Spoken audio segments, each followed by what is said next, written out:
Never look in the rearview mirror. Once you see her, she'll kill you. When Michael was about 10, a friend of his drowned in a river near his grandma's house. It was the final cold snap of the year, and they were out playing when the sun started to set, and Michael told John he needed to go home. "And what, are you cold?" John asked. He was, but that wasn't why he needed to go home. That's never stopped any kid from playing. Michael's grandma wanted him in before the sun went down. But John was a few years older, and he was entering his preteen rebel phase, and he refused to go inside. He was having fun. And he kind of mocked Michael for obeying his grandmother's rules, especially after Michael told him why. "The woman in white will get you if you're out at night." And John said that's just a silly story they tell kids to scare them. Don't be such a baby. Because Michael was having fun, he bowed to peer pressure and stayed out later than he ever had. John would have told everyone at school he was a crybaby, and he would have been mocked mercilessly if he'd gone inside. But now that he was out, he was getting nervous, and when he heard his grandmother calling him, he was relieved. He finally had an excuse to go, but the sun was mostly set now. He left John and huffed back up the hill toward the house. It was getting colder by the second, and his breath was leaving great big puffs of white steam in the air. Michael. The sound whispered through the woods like a sigh, barely noticeable over the wind whistling through the trees, and he shrugged it off as his imagination. Michael. That did not sound like his imagination. Every hair on his arm stood up, and he stopped and peered into the woods. But he didn't see anything. He turned back toward the house and fast walked up the hill. His eyes ached with strain as he side-eyed the forest, but beyond the frame of your glasses, just FYI for you bastards that have perfect eyesight, everything is a blurry haze. But he caught a flash of white moving in the forest. He spun around to face it, but he didn't see anything. He tried to ignore it. Mom always said Grams was a little nuts and ghosts aren't real. But he starts to push himself faster up the hill, barely resisting a run. He doesn't want to be the baby John accuses of him being, but he's freaked out. He was getting close now, about to crest the hill, and then he'd be in view of the house, and everything would be fine. When he saw movement out of the corner of his eye, he turned again, except this time it wasn't nothing, but the skeletal hand of a woman in a white dress stretched out toward him. He screamed and fell on his butt as he tried to dodge her hand. His heart felt like it would burst from his chest as he dug his heels into the ground. A sharp rock scraped his palms and he couldn't seem to get any traction to get away from her. "Michael!" His mother's scream was real and panicked from behind him, but he couldn't take his eyes off the woman in white. Her head whipped up and the glare she gave his mother was almost as chilling as having her reaching for him. In a blink, she vanished. They found his friend John the next day drowned in the river, stiff and nearly frozen solid from the chilly night. The legend goes that Maria was the most beautiful woman in the county, but she grew up spoiled.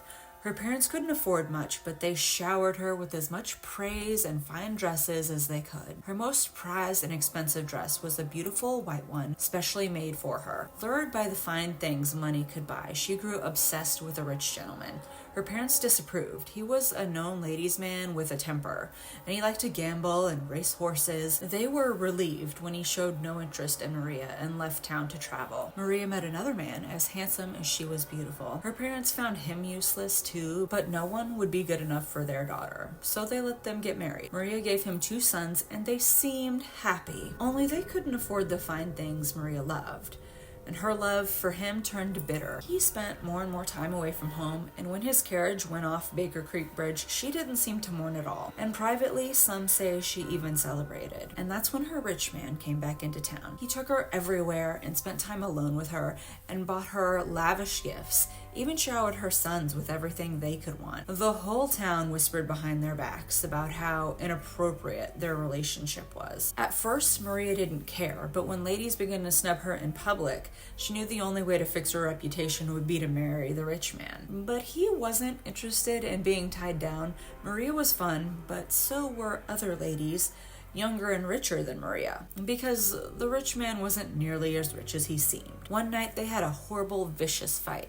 He said he wouldn't marry her because he didn't want to raise another man's children. And the very next day he was seen courting another woman. Maria was livid, and seeing them parade around town while the other residents whispered behind her back made her crazed. And when they announced their engagement, she flew into a rage. To her, it wasn't too late. There was only one thing standing between her and her perfect perfect rich man, or rather, two things. So she took her sons down to the river and held them under until they stopped fighting, and then just let them float away. Maria put on her best white dress and went to tell the rich man that she'd sent her children far away and they could be together. But he laughed in her face and told her he'd never marry her. The children were just his excuse. He told her she might be beautiful, but she was getting old, and she didn't have enough money for him. Maria was horrified by what she'd done. She'd sacrificed her children for nothing, and she threw herself off a bridge. The same bridge her first husband had died on. The same bridge she'd drowned her children under. The same bridge that, rumor has it, the rich man and his bride died on their way out of town. Michael yelled at his mom that he was leaving. She peered over the banister at him, smacking her dusty hands on her ratty jeans. She told Michael, "It's late.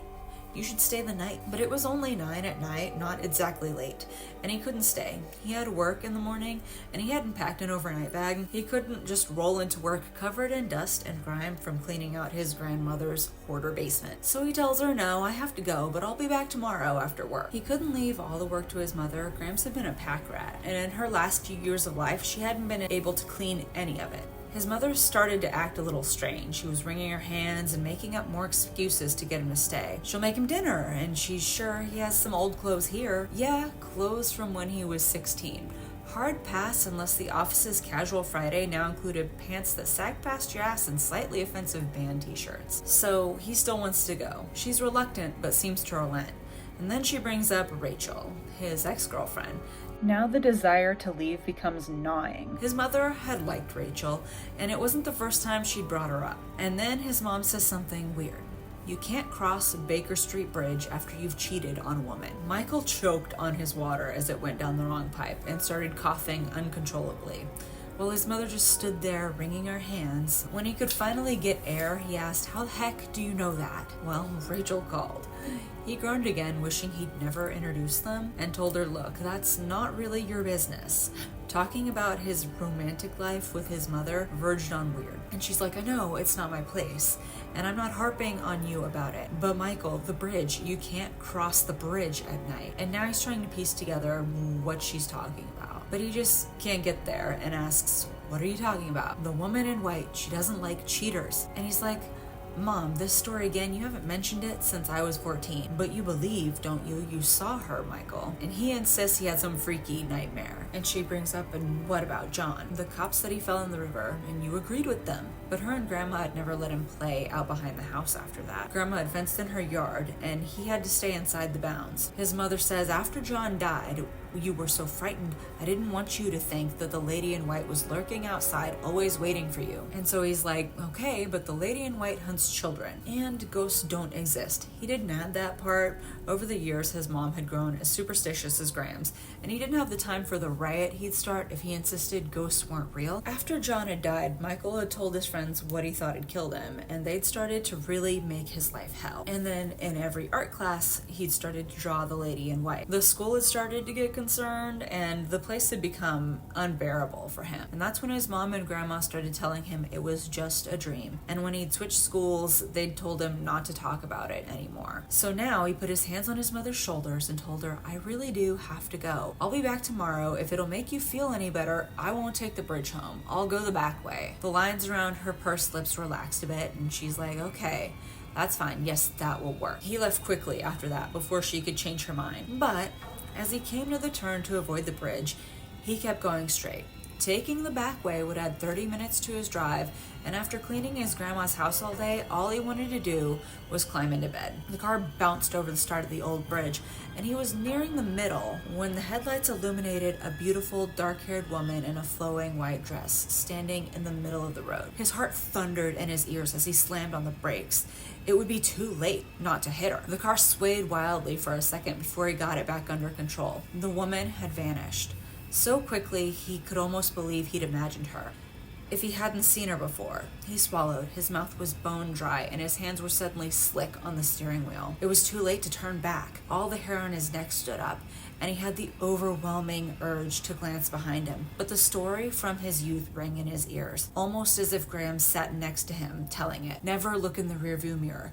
Once you see her, she'll kill you. He caught a flash of white in the rearview mirror out of the corner of his eye, and the need to look became almost unbearable. His breath started to fog, and frost-coated the windows. He rammed his foot on the gas, testing that 0 to 60 time limit the company crowed about. The engine roared and the vehicle lurched forward at a heart-pounding speed. And then the headlights flickered and the car shuddered and seemed to cough. No, this car was brand new and it would make it to the end of the bridge. A cold ache squeezed his chest so painful it cut off his air before he could scream. You broke her heart.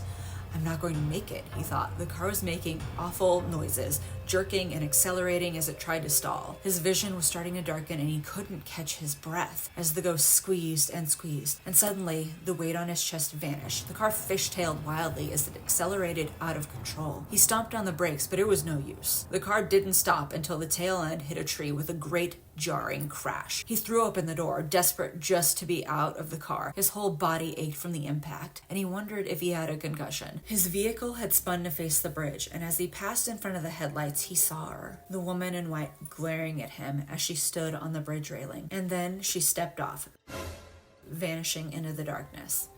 And what do you want to bet he never took the bridge home again?